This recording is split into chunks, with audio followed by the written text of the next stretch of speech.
పెన్షన్ల పంపిణీపై ఏపీ ప్రభుత్వం ఉత్తర్వులు జారీ చేసింది. మే 1 నుండి 5వ తేదీలోపు పెన్షన్లను పంపిణీ చేయాలని ఆదేశాలు జారీ చేసింది. డీబీటీ విధానం లేదా శాశ్వత ఉద్యోగుల ద్వారా పంపిణీ చేయాలని ఈసీ ఆదేశించింది. 74.70% మంది పెన్షన్లను బ్యాంకుల్లో ప్రభుత్వం నేరుగా డబ్బులు జమ చేయనుంది.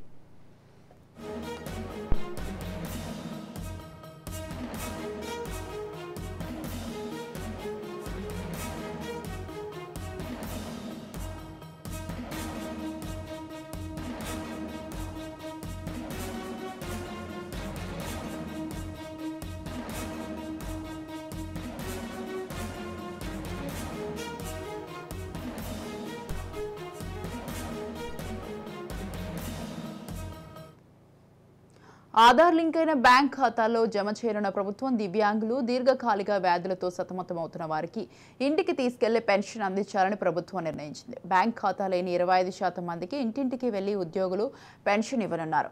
అన్ని జిల్లాల కలెక్టర్లకు ప్రిన్సిపల్ సెక్రటరీ శశిభూషణ్ కుమార్ ఆదేశాలు జారీ చేశారు.